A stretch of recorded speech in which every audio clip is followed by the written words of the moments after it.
పేదవాడి పక్షాన నిలబడతాం, ప్రజా గొంతుకై నినదిస్తాం. వాయిస్ ఆఫ్ వాయిస్లెస్, తెలుగువారి మనస్సాక్షి సాక్షి టీవీ. సాక్షి టీవీ ప్రసారాల కోసం మీ స్థానిక కేబుల్ ఆపరేటర్ను వెంటనే సంప్రదించండి. వైఎస్ఆర్ జిల్లా పులివెందుల్లో ఎమ్మెల్సీ రమేష్ యాదవ్పై టీడీపీ మోకల దాడిని వైఎస్ఆర్సీపీ నేతలు తీవ్రంగా ఖండించారు. దాడులు, దౌర్జన్యాలతో పులివెందుల జెడ్పీటీసీ గెలవాలని చూస్తోందని మండిపడ్డారు. శాంతియుతంగా ఎన్నిక జరిగితే ఓడిపోతామనే భయంతోనే వైఎస్ఆర్సీపీ శ్రేణులు ప్రజలను భయభ్రాంతులకు గురి చేస్తున్నారని ఆగ్రహం వ్యక్తం చేశారు. ప్రజా వ్యతిరేకతతో కొట్టుమిట్టాడుతున్న కూటమి ప్రభుత్వానికి జెడ్పీటీసీ ఎన్నికల్లో ప్రజలు తగిన బుద్ధి చెప్తారని వైఎస్ఆర్సీపీ నేతలు హెచ్చరించారు. ఇదే అంశకు సంబంధించి పూర్తి డీటెయిల్స్ మా కరెస్పాండెంట్ నాయుడు అందిస్తారు. ఎమ్మెల్సీ రమేష్ యాదవ్పై జరిగిన దాడి నిరసిస్తూ వైఎస్ఆర్సీపీ శ్రేణులు నిరసన కార్యక్రమాన్ని చేపట్టారు. పులే విగ్రహానికి వినతిపత్రాన్ని సమర్పించి కూటమి నాయకులకు మంచి బుద్ధిని ప్రసాదించాలని చెప్పి ఆయనకి వినతిపత్రాన్ని కూడా సమర్పించారు. ఇంకా ఈ నిరసన కార్యక్రమాన్ని గురించి తెలుగుదేశం పార్టీ నాయకులు చేస్తున్న దాడుల గురించి మనతో మాట్లాడడానికి వైఎస్ఆర్సీపీ నేతలు. సార్, ఎందుకు తెలుగుదేశం పార్టీ నేతలు రోజు రోజుకి వైఎస్ఆర్సీపీ నేతల మీద దాడులు తెగబడుతున్నారని మీరు?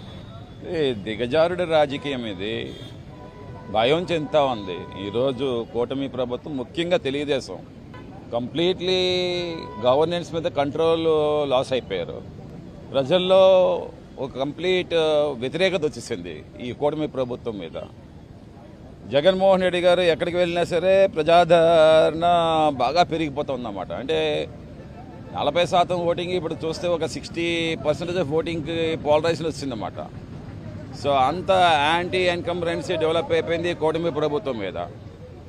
సో ఇది తట్టుకోలేకపోతా ఉంది ఇప్పుడు ఈ కూటమి ప్రభుత్వం, ముఖ్యంగా చంద్రబాబు నాయుడు నాయకత్వం, అలాగే లోకేష్ నాయకత్వం. వైఎస్ఆర్ కాంగ్రెస్ పార్టీ శ్రేణులు ఇప్పటికే మానసికంగా ఎంతో దృఢంగా, బలంగా జగన్మోహన్ రెడ్డి గారి యొక్క ఇచ్చిన భరోసాతో బలంగా ఉండి కూటమి ప్రభుత్వం ఏం చేసినా సరే ఎదుర్కోవడానికి ధైర్యంగా ముందుకు వెళ్తున్నారు. ఈ యొక్క ఆంధ్రప్రదేశ్లో ప్రజాస్వామ్యం అనేది స్వప్నమా సత్యమా అని ప్రశ్నార్థకంగా తయారైంది. ఎక్కడ చూసినా దాడి దాడి దాడి. ప్రజాస్వామ్యం మీద దాడి అంటే ఎక్కడ కూడా ప్రపంచ చరిత్రలో ప్రజాస్వామ్యం మీద దాడి చేసి విజయం సాధించిన సందర్భాలు మనం ఎక్కడా చూడలేదు.